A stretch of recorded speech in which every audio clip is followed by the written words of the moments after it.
Yes. I really am loving every day being in this building, being part of the Cleveland Browns organization, but like you said, just worrying about football day in and day out, worrying about this offensive line. How can we get better? How can we help them get better? It really is such a blessing. And also being in the meeting room with Kevin and Tommy and Bill Musgrave, like those are unbelievable football minds, and just getting to bounce different ideas and talk about different ways to, I remember Jimmy Ray saying a long time ago, there's a lot of ways to get to Chicago. And it's very true, but we're trying to find out what our best way for the success of the Browns will be. School is officially out for summer. It is summer vacation. Everybody, welcome to the best podcast available. We are making the best vacation plans available, as are a lot of people in this building as well, the Cross Country Mortgage Campus. Welcome to the field here in Berea, where behind us, it's over. Mandatory minicamp of the offseason program. It is done. Wrapped up today with one final reasonably short practice, and that's it. I'm Andrew Siciliano. This is Jason Gibbs, and I don't know, the air feels a little bit cleaner and fresher and more beautiful. It's a beautiful day here, by the way, but beautiful it's week. Time for the summer, buddy. Yeah, you would have never thought this on Monday when we looked outside and it was pouring rain for 8 hours, but you were on a plane. You got here. You brought the LA weather with you. Some people on Browns Daily social media don't like you because of that, but okay. it's all right. I'll take the barbs. I can appreciate a beautiful day and a beautiful week, and we've had that. I look at it this way. I'm going to take the Cleveland weather back to wherever I'm heading next. And that includes a high school graduation and a Father's Day, all of it in Northern Virginia. Perfect. Okay, great. Thanks, friends. Let's talk about the football. Let's just start with the quarterbacks and get it out of the way. As we opened last episode, I know that's what you want to hear about most. There is no winner. There is no loser. There is no grand sweeping conclusion necessarily to take from the end of the offseason program. Joe Flacco got some good reps today. Dillon Gabriel, Kenny Pickett did as well. Didn't see a lot of Shedeur Sanders. He really didn't take his first snap, Gibby, unless I'm wrong, until about 15 minutes were left in this final practice. Right. Moved the ball, I thought, pretty efficiently when he moved over to the 2-minute drill in front of everybody.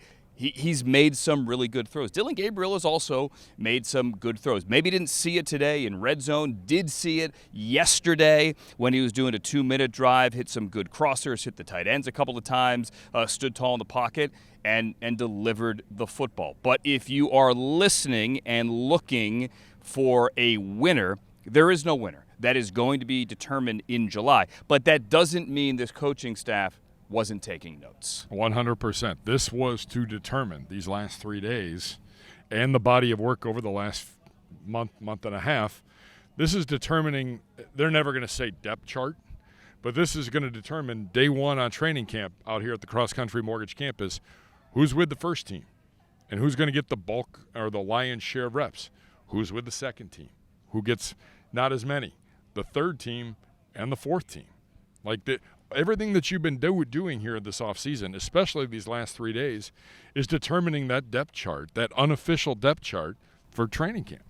Joe Flacco said on Wednesday that he would like a few more reps. But remember, a couple of weeks ago, he also did concede, I probably need the least work of anyone. I'm a man, I'm 40. He didn't actually say that, but he did go off on his TikTok rant on Wednesday, which was good for him. I'm a man of 40. Fantastic. You're an adult. I mean, why are you dancing? Gibby's going to dance a little bit later. I'll dance for anything. Are you on TikTok? No. Okay. Instagram. I'm on plenty of socials. Here are my conclusions Just not for the TikTok. quarterbacks. I leave that to my kids. Joe Flacco can sling it. Go down the YouTube rabbit hole at the end of the 2023 season. He still has it. And if he was the starter week one, then look, he's going to sling it. And this team is going to move the football. Kenny Pickett has 25 starts. He had his moments out here during the offseason program, certainly, and he is going to get his opportunities when training camp opens, without a doubt. Shedeur Sanders and Dillon Gabriel, both are rookies. Both at times look really comfortable, and both at times look like rookies. But truly, all four of them can win this job. Tommy Rees, during OTAs, was asked, can you see a scenario in which all four win the job, or any of the four? And he said yes. And then he joked, it would be a pretty sad statement if the answer was no. You have the 3 preseason games and the 2 joint practices. Honestly, when it's 11 on 11 and it's real football in those moments, that's when you're going to be able to make conclusions. Deuce Staley said earlier when he was on the podium he said nice things about his rookie running backs, and then somebody followed up about, making conclusions, and he said, I'll do that when the armor comes on, not when we're out here in pajamas. The same goes, by the way, for the quarterbacks. It's not as if they're getting press man. Correct. Right? It's not as if these DBs are truly going for the football and tackling. They're not. It's different. Call me in training camp. Yeah, and then let's get the pads on. Let's see what happens. Mason Graham, not a lot made about him this week, but I can tell you, I watched him. Got off the ball well. He's fast, a lot faster than I think all of us realized. Can bend like Miles a little bit. He's got some special characteristics, but put the pads on. Quinshon Judkins looked really, really good. Put the pads on. Let's see what happens when the contact starts. And it's the same thing with the quarterbacks. It's the same thing with that wide receiver room. The wide receivers can run routes and not have to worry about getting hit. Tight ends, same thing. Let's see what happens when the pads come on. It makes life a lot easier and a lot more clear. And clearing up something I said, you can play tight coverage. It's just it's a different game. It's a different game in training camp than it is now, and that's where you get your sweeping conclusions. Let's talk about the wide receiver room here. Chad O'Shea made the point of saying, Browns wide receiver coach, that doesn't matter how you got here, you're all given an opportunity. Yeah, Luke Flourier has made some plays, and he, wearing 37, will undoubtedly, from Kent State, local guy, make some plays when we get to training camp, when we get to the preseason. There's always that rookie wide receiver that makes plays in the preseason. He could be that guy. From South Carolina. Davis? Gage. Gage. Oh, yeah. Lardovan. Yep, we've gone over this name about 500 times, and I still can't remember. He has made plays as well. He caught the Shador deep ball a couple of days ago. He will make plays in the preseason as well. The big question is, can Deontay Johnson, can you rely on him, number one? Let's put it that way. Last year was not his best year, and when he spoke on Wednesday, he said, I'm trying to put that year behind me. I am only looking forward, and he wanted to point out, hey, I had 5 good years in Pittsburgh. Let's forget about last year. I went down another YouTube rabbit hole yesterday. He made some plays in Carolina last year, certainly. If you can rely on him, he's a legitimate weapon. Cedric Tillman, encouraging. Mike Woods, encouraging to see them back on the field for their first day of work during mandatory minicamp today. But they're being relied on, especially Ced as well. You got to see it from Ced. You saw it last year for about 5-6 weeks. Unfortunately, the concussion, it's time now. You have Jerry Jeudy, and you have 7 other guys. Yeah. We got to figure out who's our number 2. Ideally, it's Cedric Tillman. But Tillman coming off the concussion scare last year and missed a bulk of the season because of it, unfortunately. Just couldn't pass the clearinghouse and the rules that come with that. Deontay Johnson got a lot of questions. He tried to put those to bed, as you said yesterday, during his availability on Wednesday. But after that, who's up? Who wants it? And I think we're going to find out. Is Andrew Berry got another move up his sleeve between now and the time we're back here in cross country? Look, you're certainly looking. At this point, there's really no one, and I know people say, well, how about Keenan Allen? There's a list of names. You're not calling that list now. Most teams, unless maybe you do, and I'm not trying to suggest I do or don't know anything. I don't, truly. But those are moves you see right before the start of training camp or after the first week of training camp, perhaps just, speaking from looking in the past with other teams. You get into training camp, you're like, yeah, maybe we go get a guy. They're not there. I would like to see Deontay Johnson do so. I like Jamari Thrash. Chad O'Shea pointed out today, as did Kevin Stefanski on Wednesday. We has talked had about a him on great Tuesday. offseason. He had that touchdown at a red zone drill from Kenny Pickett or Dylan Gabriel, I can't remember, where he went up high and brought the ball down, landed on his back. He has looked good. Big leap from year 1 to year 2. All right, let's go to the defensive side of the ball real quick. There was a question certainly throughout the offseason about the safety room. Right? What does that look like other than Grant Delpit and Rocket returning, Roddy Hickman as well? The 2 veteran safeties, Rashawn Jenkins, also DeMonte Casey, who has flashed a little bit out here. I think they've stabilized that room, and I feel more comfortable, Gibby, right now than I did 6 weeks ago. I also like the young kid Edmonds. Yes. Chris Edmonds, who was here last year, 41. Yeah, I think that's a kid to watch, especially they like him on special teams, but I know Coach Bonda, who was on Cleveland Browns Daily a few weeks ago, was raving about him as a guy that could get meaningful snaps on the defensive side of the ball, not just special teams. Carson Swessinger, Mason Graham, both look the part. Giddy up. I have talked to GMs or coaches over the years in which when they get there, when the players get there after the draft and they get on the field for rookie minicamp, not that there's buyer's remorse, but we've all ordered stuff, right? And it shows up on your front step, and then you open the box and you're like, Didn't you just get something the other day? I did, but that's not the point. Like, you open the box, you're like, is that what I ordered? There are teams throughout the league every year where the draft pick gets there and you're like, okay, got it. That is not the case with this year's class, and that is not the case especially with the two defensive players taken at 5 and at 33, Mason Graham and Carson Swessinger. You see them out there and you're like, okay, yeah. They're good, we're good, and I cannot wait to see them on the field when this becomes real football. Defensive line, no concerns. I mean, you're at defensive end, you're probably got 7 guys right now that can make your roster. At defensive tackle, easily you've got 4 or 5. And you didn't even get to see Mike Hall this week because he's still coming back from his injury suffered in that final game of the year in Baltimore. Linebacker will be fascinating to see what happens. You know, Jerome Baker's in the mix. You got Devin Bush. You got Swessinger. Diabate is in that mix. Mm-hmm. It'll be interesting to see who comes to the forefront there, especially with JOK obviously out for the year. And I'd be remiss if I didn't add Mr. Hicks to that as well. And Diabate moving around a lot. I want to call him a chess piece, but they're moving all around. Yeah. That the defensive front 7. Let's talk O-line real quick here. DeJuan Jones, left tackle. Yes, he's slimmed down. Certainly it'll be a big training camp for him as well. Heard good things about Luke Whippler coming back from injury. Zach Zinner getting stronger here. All of those players we addressed with the mystery man, the man that's been avoiding the media for most of 2025. That is the new O-line coach, former Rice head coach, Mike Bloomgren. Mike Bloomgren deserves an award for being here. How long now? 4 months? Since January 8th. Okay, so more than that. Yes, sir. And this is your first media availability. You just to the podium, mini camp wrapped up. It's time for the summer. You basically went like 5-6 months. Yeah, that's completely fine with that. Yes, sir.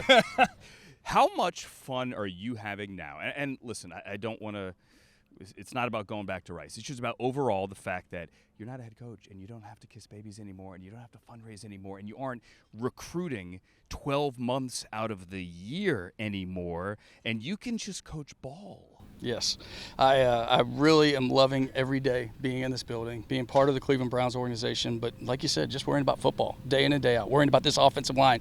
How can we get better? How can we help them get better?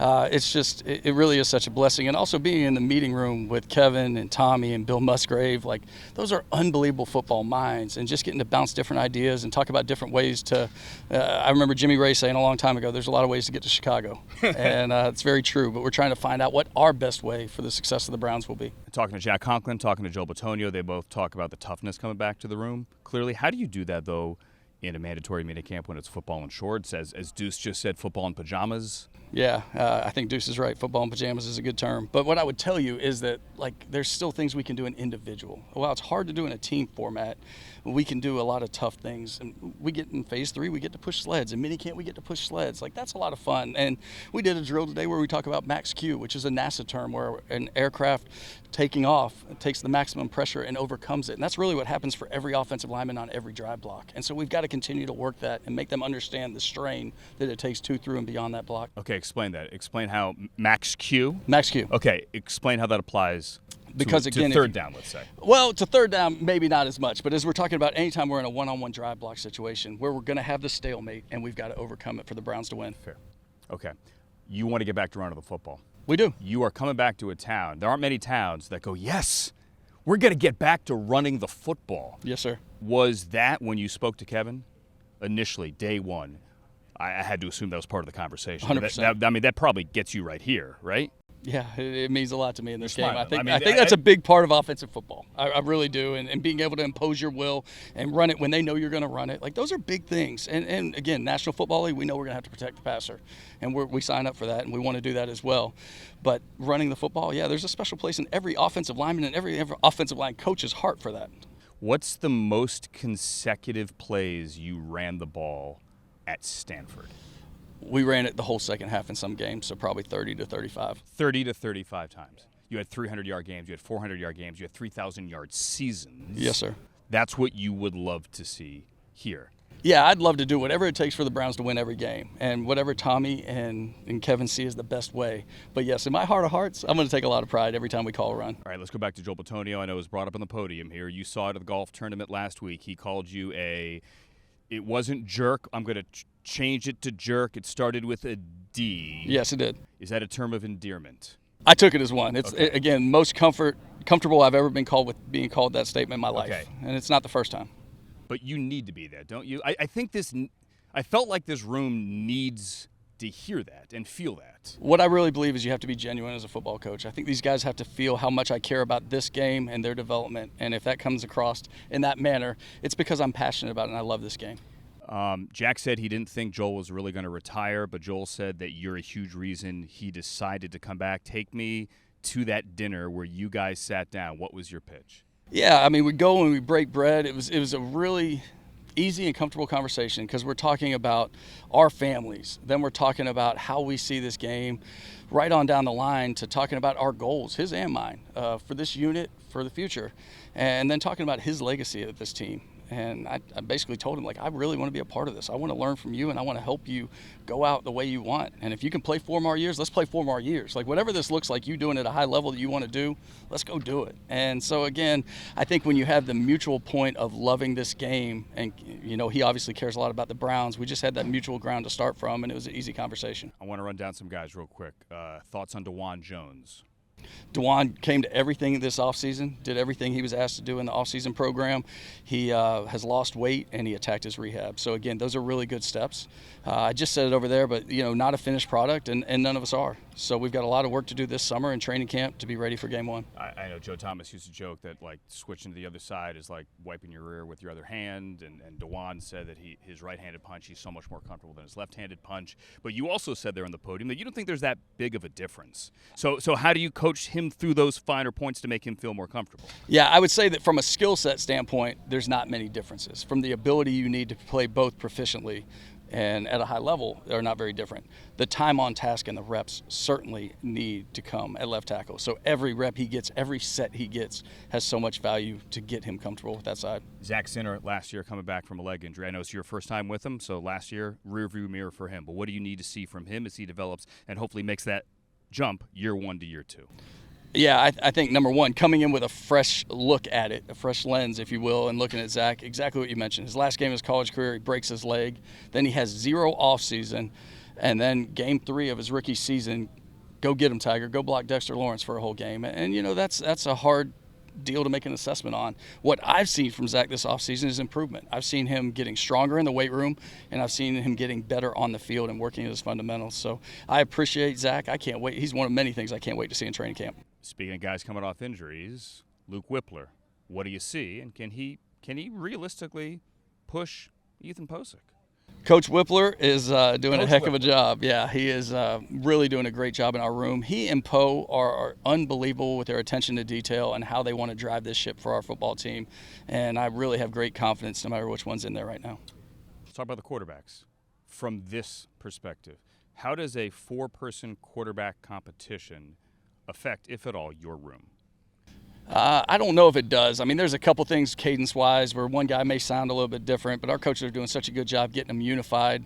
And so, again, I think ultimately the more time on task we're able to have once Kevin and Tommy decide to name a starter, that'll be great. We'll lock in that first group as much as we can at every position and get the continuity going. But right now, we're just enjoying every rep we get, no matter who's at quarterback. I could be a quarterback for the offensive line on some of those reps, you know. How's your arm? It's not good. It's not good. But my point is, like, we can get what we need, the work we need. And we're having a good time with all 4 of those guys. And I do see those guys in the building all the time. I think they're all working incredibly hard. All right. And now you have some time off. We do. Big plans for school's out now. Big plans for the month? Yeah, family moved up about a week ago. We're Nice. going to unbox a lot of stuff. All right. So it's an unboxing month. It's an unboxing month. Oh, gosh. I think you'd rather be out here, Coach. Yeah, I'm not going to rush home today. Mike Bloomgren, welcome to Cleveland again. Thank you so much. Thanks for taking the time. I have talked to so many former college head coaches in the last year who have gone like, or college head coaches who are still on their job who say, man, I just want to be a coordinator or a position coach in the NFL because I don't want to have to deal with the nonsense anymore. Mike Bloomgren, I think a classic example of that, and I think we can say across I haven't talked to every O-lineman. They love him, and that matters. Yeah. That matters.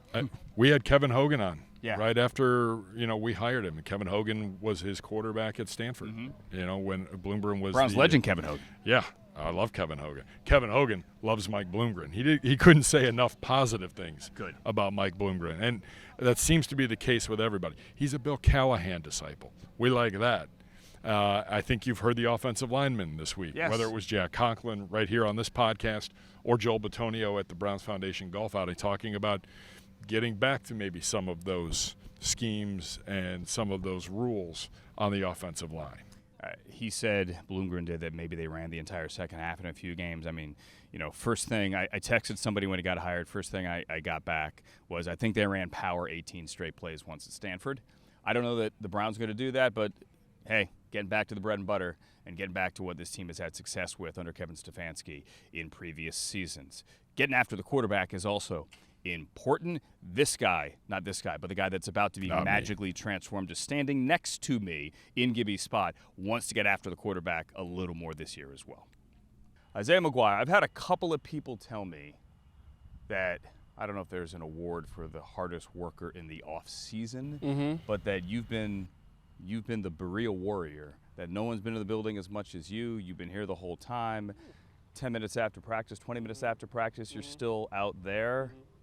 How's your off season been, man? Because football's basically here. Yeah, off season's been good, man. Like I said, just taking that time away from here, after the season, reflecting, seeing where I can improve also, not just from on the field standpoint, but physically, mentally, especially being a student of the game. And just coming back here when we got back here in April and just being around my teammates again, it's been very exciting.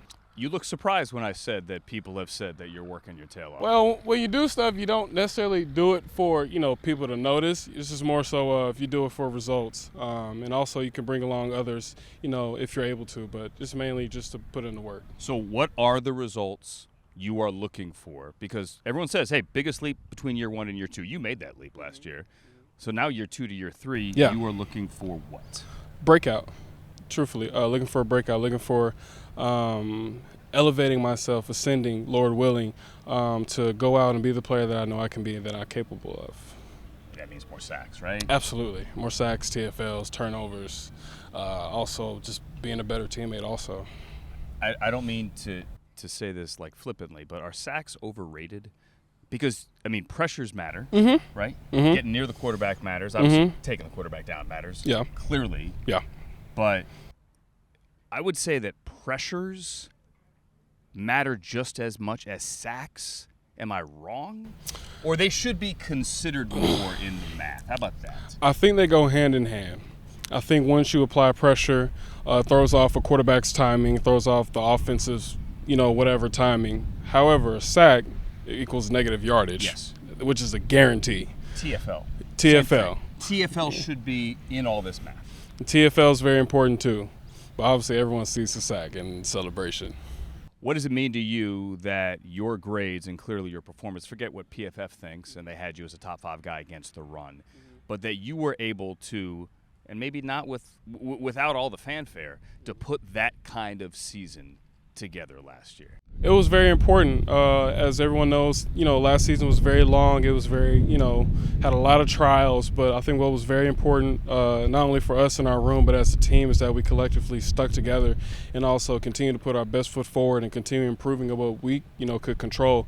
And by the grace of God, I was able to do that last season. So Alex got hurt, and then Z got traded, and then your snap count clearly went up, and then you took off. Momentum can't carry from one season to the other, whether it's a team or for an individual player. But what did that second half of the season tell you? It told me, it honestly helped with my confidence as a player. Truthfully, simply because, like I said, like you stated, Z got traded, Alex got hurt. Those were very unfortunate because, those are great guys and great football players.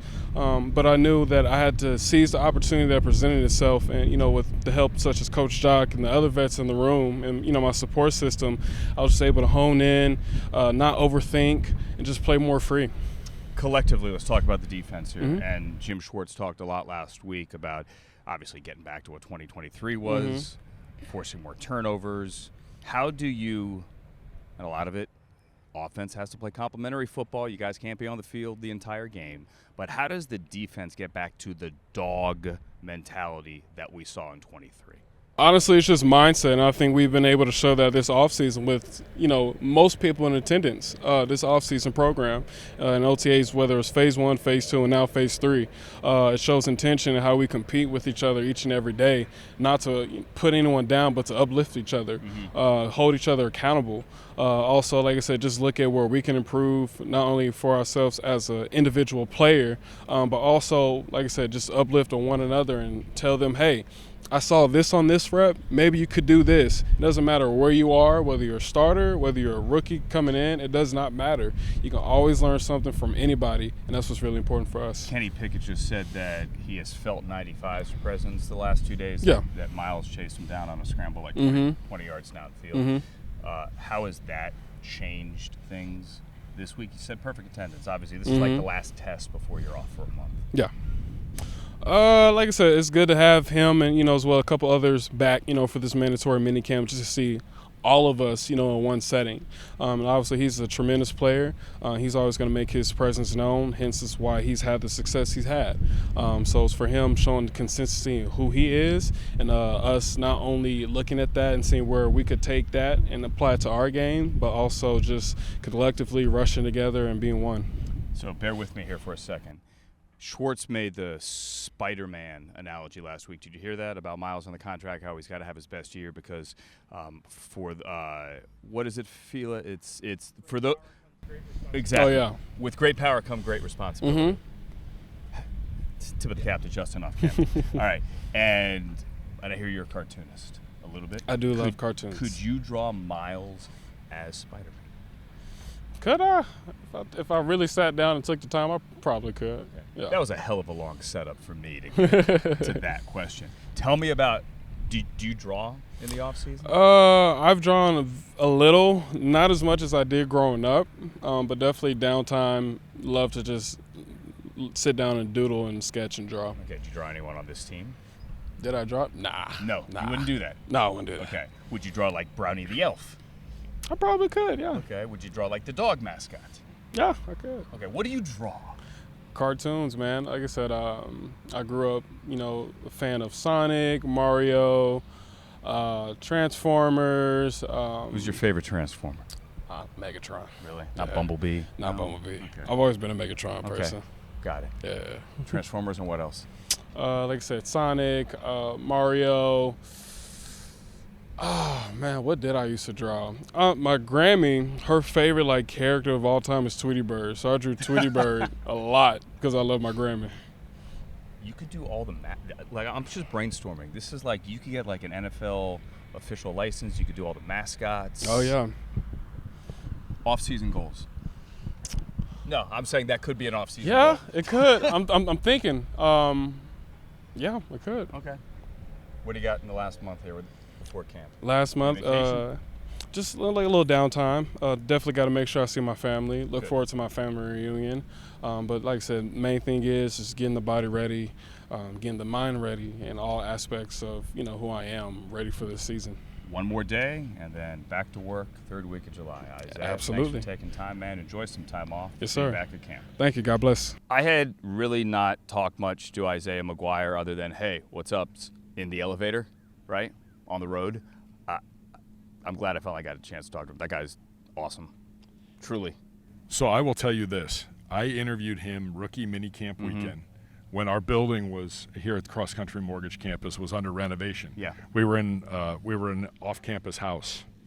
And literally I had the fireplace going and we taped a fireside chat for rookie minicamp for a BPA. A smoking jacket on? I really wanted one. Isaiah was a little shy at first, but of all the rookies from that class that year, 2 years ago, I mean, it was 15 minutes. And insightful. He's quiet, but he waited his turn. There were a lot of guys in front of him. Think about it. Mm-hmm. Clowney, Zadarius Smith, like Alex Wright. And I remember seeing him in the cafe a couple times and just telling him, like, your time will come. Yeah. Just be ready when the time comes. And that time, he got a little glimpse of it 2 years ago. He got a glimpse last year, a big glimpse, when Alex Wright went down, and he's made the most of it. Yeah. And, I mean, this coaching staff is very, very excited for his potential. You see it against the run, like you said. He wants to get after that quarterback a little more. And I have no doubt that he will. Yep. And we'll see him back on the field when training camp opens the week of July 21. Don't yet have the full schedule as we're taping it here today, but it is going to be, the Browns are going to be, and I know you already see this, one of the spotlights of the NFL, because there's a legitimate quarterback battle. And we are all excited for it. We are also all excited now for a little bit of time off. Does the Gibbs family have big plans? I'm going to play a lot of golf. Okay, that's I'm going to awesome. play with Tequila Fila, Okay. and we're going to play some golf. That's yeah, we're going to get away a little Good. bit. We already did the big trip. The Italy trip is done. Fantastic. And, we got a little getaway. Aren't you, like, climbing a mountain or something? Fingers crossed. Goals get to the top of Mount Fuji. Hopefully, We'll you know what? Maybe I'll have the Browns hat and we'll wear it there. We'll do that photo there. I think you should. Okay. That's a lofty goal. I hope it works out for you, buddy. Maybe see some sumo. Go see some baseball. Yeah, it'll be fun. You got a whole thing planned out. But then we are back here come training camp time on all your Browns podcast platforms and CBD and everything. We will be at it 100 miles an hour once training camp begins. Be here, friends. It's going to be a big training camp. 2 joint practices, 3 meaningful preseason games. 3 joint practices. 3. Don't sell yourself two short. Sessions with Yeah. one and one with the other. Yeah. But 2 teams against whom the Browns will have joint practice. Yeah, The love it. Panthers and the Eagles, and then the home game here, the one home preseason finale on the 23rd at Huntington Bank Field against the Los Angeles Rams. A lot of people to thank. You mentioned Tequila Fila behind the camera right now. We also Justin's his actual name. Yeah, Justin's He's very, his very actual talented, name. and we couldn't have done this without We him. want to thank Jordan. We want to thank Ricky. We want to thank who else? Jeff McDaniel. Jeff McDaniel, obviously, as well. Ricky, congrats on getting married. Ricky, congrats During on this getting podcast, married. you got married. And coming to work the next week. Like, look at you, buddy. How about that? That's why he makes $8.05 an hour. Wow. There you go. Ricky also has the power to edit that last line out, and I have nothing to do with it. Perfect. Bark Tank will be back in season, and huge, big plans still to be announced for training camp. Enjoy your summer. Please be safe, okay? Don't dive into the short end of the pool, and we will see you back here come training camp. What? I had one more thing. I wanted to Please thank go. you. Oh, You made your BPA debut thank you. this year, and you took it to a whole nother level. And I thank you for joining me. I Carrying thank you the for water for having me. I did not carry a darn thing. Yeah, you might It's have. great to be here, and this is like a ventriloquist act. It is fantastic. Gibby's going to get a baby Bjorn. Nathan's going to come back with a baby Bjorn, but he's going to have one as well, so he can carry me around training camp. Remember, stay hydrated, friends. For Jason Gibbs, I'm Andrew Siciliano. So long.